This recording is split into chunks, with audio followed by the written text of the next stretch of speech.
I want people to know that strong, confident women like us, like you, Angie, like me, Mhm, like the mhm. amazing women that are watching this, that there are advantages of being a strong, confident woman. There are also some disadvantages. Hey everyone, this is Becky, And I'm Angie. and welcome to Real Talk with Becky and Angie. This is a space where we get real. Hello. Hello, how are you, Miss Angie? I am great. How are you? So, what's going on with you? First of all, let me just say, because I want you to start with this, if you will. I saw your photos from your hike. What day did you do that? Tell us about it. We hiked on Saturday, and if I could remember the name of it, I will share it with you, but I can't remember the name. It's for some reason it's not penetrating my brain. It's Mount Tamalpais, which is in Marin County, and there are a million trails throughout Mount Tamalpais. And the trail that we took several different trails to make one big 16-mile loop, I think it was.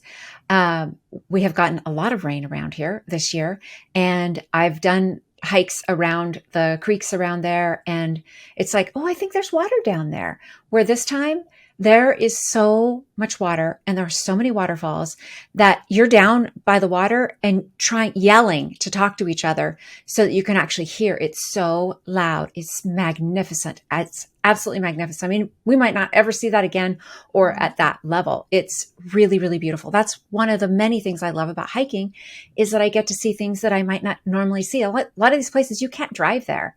And what was really, really cool is it was Easter weekend, and how many families were out. You can tell the new hikers, they've got a water bottle in their hand, and their beads of sweat just pouring down their face.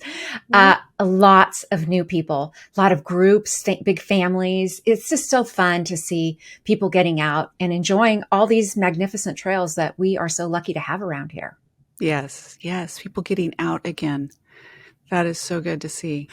Okay. So the difference with hiking, and I've thought in what you're doing in hiking, and I'm training for the marathon, is I was looking at your pictures and I was like, oh, that's so pretty. This really sucks right now. Where I was training, I did 12 miles on Sunday, and it's just road. It's just road, and it's just more road, and it's just like, ooh. So today, when I had 6 miles today, and I just had my intuition was like, go off road, just go off road. There's some Yeah. trails. So I just Yes. went off for a little bit, and it was like, you know what? I'm just going to my times are nowhere near what it would be if I was on the road. Cause it's a really narrow path. It's almost kind of the places where I'm at. They're almost, game trails. So it's not, a lot of people haven't discovered these areas. And so it's really narrow, but I was like, And the this is stuff is cool. touching you. You're walking through the trail and Pretty it's touching you. pretty close. That Yeah, freaks it's me pretty out. close, but it doesn't bother me. There's times that I've come back, especially, well, these are the areas I do my photography. So I'll come back with scratches on my arms and my legs, and I'm like, yes, battles, like Battle scars, yeah. battle scars. I persevered. So, but yeah, I did that this morning. It felt so much better. It's not something I can do all the time. And then next week we are doing 12 miles at a local lake. So it's a really nice trail, like a running path around a beautiful lake. So you get double that, meaning scenery and flat surface. And then the following week we're doing 14 miles in Big Bend National Park in Oh, that's out in right. South Texas. Yeah. I'm trying to fix my earpiece here. We stopped wearing the head things because it would mess up our hair. And so now we have these really slick ear things that are really nice. They And you are. can hear, it's what's great for editing as well. Yes. Um, You're editing right now, aren't you? Are you? I have an episode that's going out on Thursday, and it's what do you say? It's chopped up. Now I just get to add the fluff, and it's something different. Something different. Ooh, I'm intrigued. I remembered parts of doing it, the episode, so I'm curious. Do Uh-huh. we have on side note, are we doing the planner thing in this one? I'm asking you. Um, The planner challenge we talked about. oh, are we doing the challenge? You're not talking about the episode. No, well, Are you talking we about the challenge? both, because we talked about it on the episode, but yeah. Yes. Yeah. I will start the challenge as soon as the episode airs. I got my planner. It came like in 10 minutes and I started it and then I got sidetracked. So I am going to get it in. And the episode that is going out well, let me clarify. The episode that I'm working on right now is nothing that we have done together. Oh. Oh, I got So you. Okay. I'll be editing two because I will let you watch. I'll be done with the secret one tonight, and I'll send it to you. And then Okay. I'll also do the planner episode, just in case it's a nah, which is totally fine too. So I don't think it would be a nah. I think you should just go with it. If you it's feel it, it's what? I just went with my heart. I Okay. just literally hit record and just went.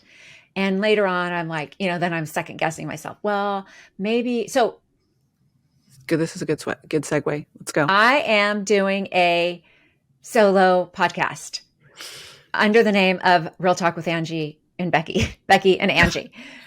It was just Beckie in the studio. So I had on my heart to do a episode by myself, not because I don't want to do it with Angie, mainly in support of Angie.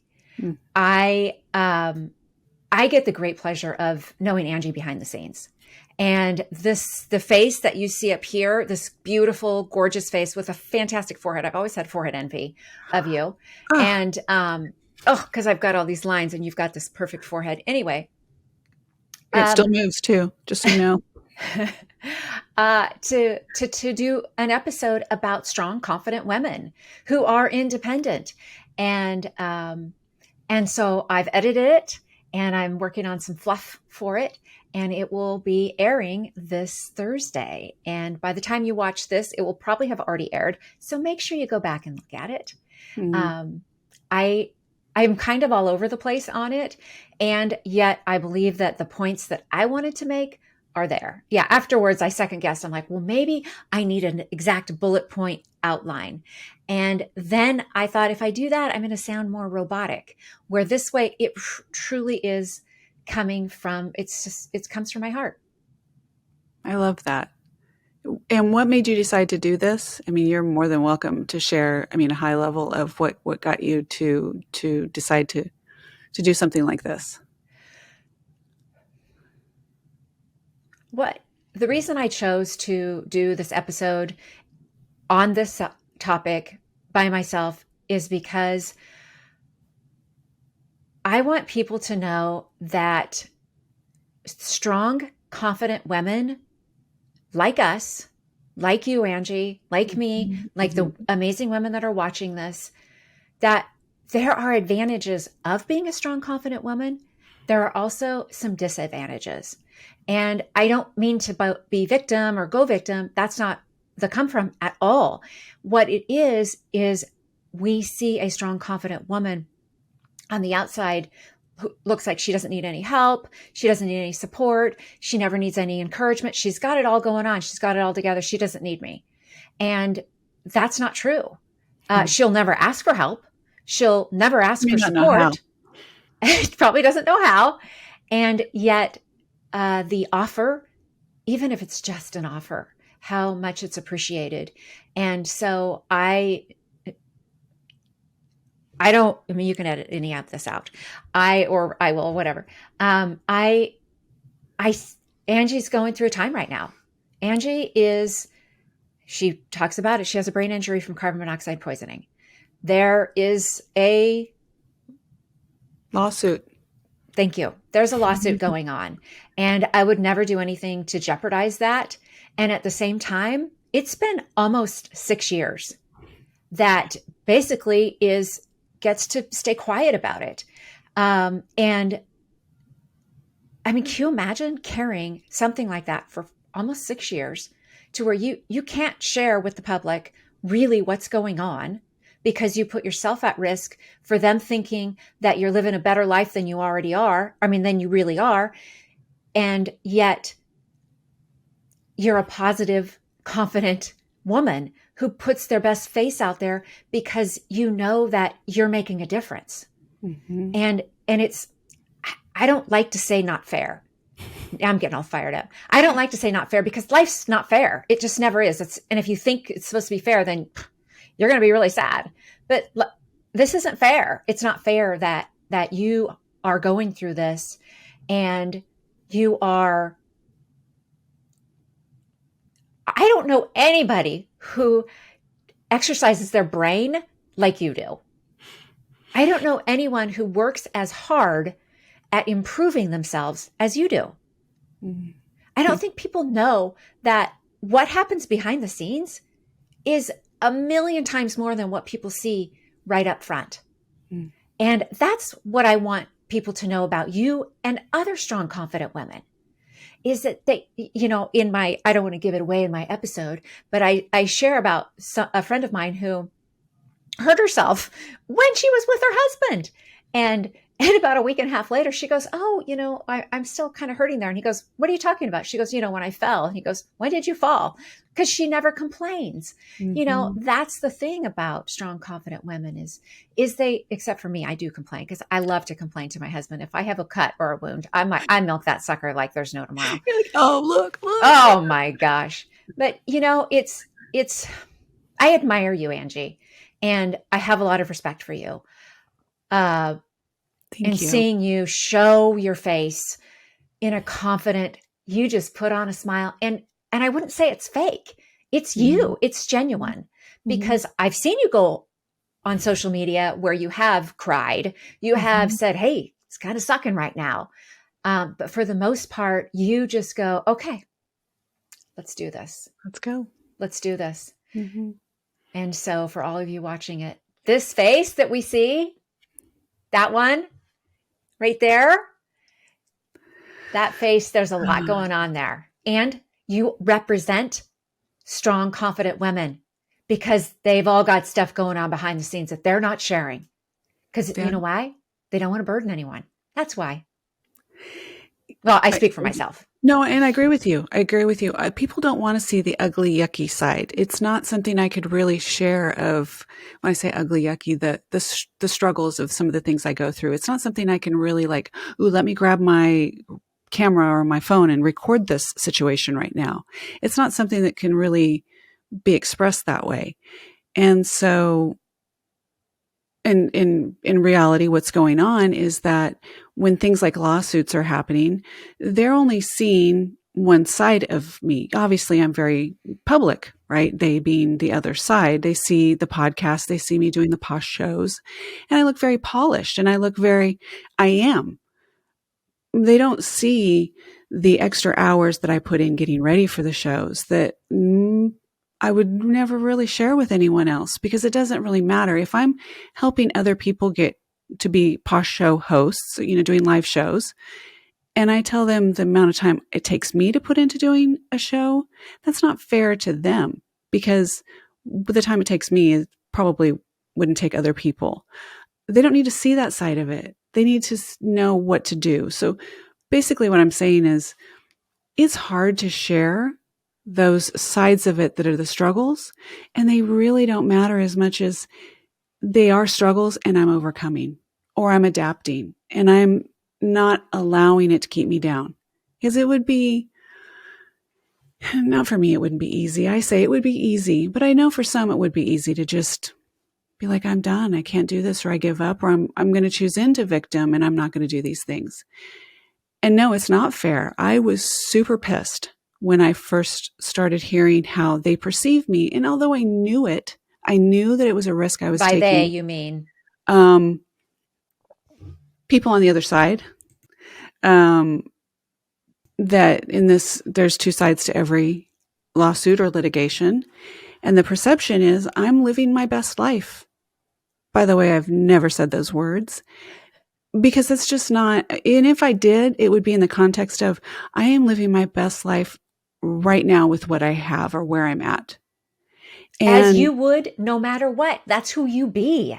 that is just me. That is absolutely me. I've been through some real things in my life, whether it's been nasty divorces, or, um, that is just me. That's why I say I got up anyway. That is me. That is me to the core. And it always has been. Becky, you've known me since I was young. Mm-hmm. That's just me. That part of me was not taken from me. Thank God. Thank you. Thank you, God. For real. That wasn't taken from me. Other things are different. And I can't share those because they're just not logical to share. And I want people to see that they can get back up. And if I can be an inspiration, that's the choice I made, is to take that position and share that side of it. Do I look back and say, well, now they are second guessing, or whoever's second guessing, saying there's nothing wrong with me? Well, look at the test results. I have been through so many tests, you guys, that there's no, yeah, Becky, I do a lot of stuff on my brain, a lot of work. And so Like every day, not just yeah, once in a while, like every single day. I do. There's games I play, there's apps I use, there's blocks that I put together. I just had a neuropsychological exam for a couple of days, and I crushed this one exam. I can't tell you about it because if anybody, you're just not supposed to discuss what the tests are. But I crushed this one area, and the doctor was like, people don't really do that. Have you seen this before? Like, she knew I did it 6 years ago when she first tested me. I was like, I actually found a game that is similar and I play it. And so this just came to me. I mean, it shows that my brain can heal, but there were other areas that have not recovered or are worse. Mm. That's always hard to hear, no matter what. It's hard to hear. And that is used, what they call it. They take an age into account. So obviously I'm 6 years older. So I was 50. Now I'm 50, almost 56. So they take that into account. And it's hard to hear, that 6 years ago I had this test, whatever. But it's not going to stop me. And it's not going to prevent me, however this outcome is, it's not going to change who I am and what I stand for. I'm not going to allow it. I'm not going to allow it. I believe in something much bigger than that. And if that's what they're trying to do to break me down, it's not going to work. It may rattle me a little bit, may shake me a little bit, may piss me off a lot, because I'm the victim, right? I am in the context of the situation. I'm truly the victim. Don't victimize me anymore. That's how I feel. Like, you really want to keep inflicting more and more on me? Okay. Eventually I get to have my word. And I've made very clear that my word, my story is not, they can't take that from me. So all they want to do, whatever that looks like, just know that litigation is ugly. It is so ugly. And whether whoever you are, wherever you're at, and I don't think people really truly win on either side. You just finally come to an impasse and just like, okay, it's not pretty. But thank you, Becky. So I want to say real quick that a couple of weeks into us doing the podcast, we started to do a podcast and I broke down in tears. And out of frustration of how difficult it has been for me, or was for me, to learn everything that I felt, come more naturally. And we never aired that episode. And at some point, that would probably be one of the most real and raw moments of what it's like. And maybe at some point we'll be able to share that, just not yet. And I think that's kind of where you, Becky, really saw a different side of me, or at least started to see a different side of me. Yeah. And, I want to add that to you. I want to add to what you just said about being a victim. And I think that's such a hard thing for a strong, confident woman to say, because you don't choose victim. You choose responsible. You choose to step into, hey, okay, I own this. I'm going to move forward. Where when you truly have been victimized, it's a like a complete shift in mindset. Like, oh wait, oh, I truly am the victim here. Yeah, I am. And that's where you are. And I can't imagine how that's like almost like two roles. Like, okay, I'm here, I'm strong, I'm confident, but oh, that's right. I was victimized. Like it's like a dual personality is not really what it is, but it's like a dual mindset. That's a really good way to put it, because I don't I don't choose into being victim. I never have. It's never been something that I'm like, oh, poor me. And I think there are places and there are times that's appropriate where you can go through the emotions and everything that goes with that. When I do go through things like that, it's quick. I mean, it's like, okay, let's go. Mm-hmm. And that's just a gift. That is a gift that I have. And even from the moment I kind of got my bearings, and I say woke up, but I was really starting to think a little bit and understanding what was going on in the hospital. My first thing was not going into being mad at the hotel or whoever was responsible for not having a carbon monoxide detector or not doing maintenance or whatever it is that caused the carbon monoxide leak. I didn't go, my brain never went there. I never thought about that. I never went into who's going to pay for this, and I've heard that people do that. Like, Yeah. somebody's going to pay. And for me, it was grateful for one that I was alive, grateful that my granddaughter and Sabrina, the nanny, were fine, and everyone else in the hotel was fine. And one of my first clear moments was that was a total God thing, meaning it could have been any other family. It could have been anyone else in that room. They wouldn't have made it. We were chosen to be the ones in that room, and we made it. And I'm grateful that it was us and not someone else. That's how I looked at it. I've never disparaged the hotel or the hotel chain or anyone involved. I don't know who owns the hotel. I don't know who was supposed to have done. I don't know, because that's not my responsibility. That's not where I choose to put my focus. My focus has been getting better. My focus is being a positive role model for people, and knowing that I'd rather put my energy where I can make a change. Now, there are times that it comes up where I have to go, oh God, like you said, I should be pissed. I should be angry. I had a therapist ask me one time, I bet you're so angry. And I sat there for a second and I thought, and I said, am I supposed to be? And if I am, who am I supposed to be pissed at? Like, who am I supposed to be angry at? I don't know. I'm not angry. I wouldn't call it as angry. Maybe if I had gone into angry and into victim and gone into poor me and all of that, that might be more relatable to some. But I feel like that is not true to being myself, to being me. I have a story. What was done was wrong. And where I'm at, what I've lost is not fair. But it's not I get to live my life according to where I am today and doing the best I can today. And then that's the best I can do. I don't like to choose into victim. And doesn't you serve me. and you are on a mission Yes. to help travelers. I am. And that's part of, I think, my frustration is I really, really, really want to make a change in this area. As for those that don't know, and wasn't turning into a carbon monoxide awareness episode, but for those that don't know, there's only 14 states in the United States that require carbon monoxide detectors in hotels. I may have said this on a previous episode, and I will say it again. There needs to be a change.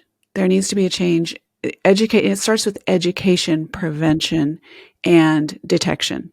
That is my whole goal, is the education around. Did you know what carbon monoxide was, Beckie? Mm-mm. No, I'd heard about it like don't run your car in the garage with the garage door closed. Don't warm it up. Make sure the Hmm. door is open. Outside of that, didn't really didn't know there were any other, you What know, it was, the source was. yeah. I didn't know. I mean, I'd heard, I mean, obviously, like you said, don't start your car in the garage with the garage door down. I didn't know why, really, honestly. I mean, I may have somewhere like knew it was carbon monoxide, but I knew it was a gas that could kill Mhm. you. That's all I And you knew. can't smell it. That's the You thing can't is you can't smell smell it. it. You can't smell it. You can't see it, and you can't taste it. And it looks and feels like the flu. It feels like a hangover. It feels like the flu, hangover, seasickness all at once. And it's overwhelming. It takes over your whole body and you can't function. You can't function. And, yeah, people just don't know. Even at home, people don't know about carbon monoxide prevention, safety and awareness. So I am looking forward to that piece of when I get to, and I feel guilty by not having done more in this amount of time over these years. I feel like there's a part of me that's like, what do I care about what I'm going to get out of this for me if I can prevent somebody else from being exposed? But at some point, I do get to choose my own self and what's right for me as well. There is a balance. So What more do you think you could do? go full public on what my experience is. And because what I envision is going in front of, you see those congressional hearings and you share your story so they really understand the impact. And I can't do that Hmm. right now. And so my thought has been, well, what if I just do that? And because if I could prevent some of the things that I've seen and, could have prevented those, it's tough because I don't know that I could prevent them. I don't know. I've chosen to not share my full story because of being in litigation. And yet they're still coming back on me, and because I haven't shared my full story. It's a no-win. It just is. So there needs to be change. And in the meantime, I want people to be safe and take care of themselves. Take a carbon monoxide detector with you when you travel. Make sure your children's daycare, your children's schools, dorms, Hmm. gym, wherever you work out, wherever and it's not just water heaters. Becky, you were talking about cars. Um, you guys, every week. I used to get them every day. Google alert for carbon monoxide poisonings, most most specifically in the United States. And then it got a lot. It was a lot for me every day to get a new alert. And so now I just get them once a week. So on Sunday afternoons, I get the weekly recap of carbon monoxide poisonings in the United States and Canada. And every week, every week, people are dying from carbon monoxide poisoning, not having carbon monoxide detectors in their homes, or they were faulty or no batteries. And they're from anything from people leaving their car running in the garage. Um, just Hmm. there's so many things people just don't know. And so mine is specifically around hotels, and I want to make a change there. But education, detection, prevention, all those things in homes is just as important. I do not feel that we've had enough education in our lifetime, in my lifetime, and everyone I've talked to about carbon monoxide and why. Why? I don't understand. We'd have stop, drop, and roll. Yeah. I get that. What are we doing about other dangers? Do you know carbon monoxide is the number one cause of death, poisoning death in the United States? No, really? Yes. Hmm. You didn't know that. You don't I hear did not about know it. that. No. You don't hear about it. So anyway, Wow. da-da-da-da, that's my carbon monoxide story. And I appreciate it, Becky. Thank you for sharing. And not just me of what, as a strong woman, as we were talking about, you brought the idea to me about doing this episode. And I encouraged you that you are also one of those strong women. You Thank you. are. I received that. And I truly mean that, because you are a strong woman. You have had so many things happen in your life. And I know that. You don't share all of them. You choose the things that you're going to talk about. You're passionate about your experience with binge eating and overcoming binge eating and sharing that with others and educating others. But I know there's been more. And you don't share those just like, hey, and by the way, I've gone through this, or I'm going through this, and ta-da, look at me. Yeah. What do? You just keep going. You just keep going. Like you said, you just keep getting back up. Mm-hmm. Yep. Yeah. So I appreciate it. I think it's going to do a service to a lot of women, and I'm excited to see what you put together. And I'm honored. I'm honored to be part of it Yes. on the Real Talk with Beckie and Angie. Beckie, and we're thinking about Angie. And afterwards, I'm like, God, it almost looks like she's gone up there. So Not I'll yet. put a little bubble up there. But yeah, cheers to strong, confident women. I'm going to do with my Stanley Cup. That's okay. Yes. Cheers. Cheers. That's great. It was great catching up with you. As always, great catching up with you too, Ange. Love you. Love you so much. And I will see you later. I can't wait for the episode to come out. Okay. All right. Right. Bye. Bye.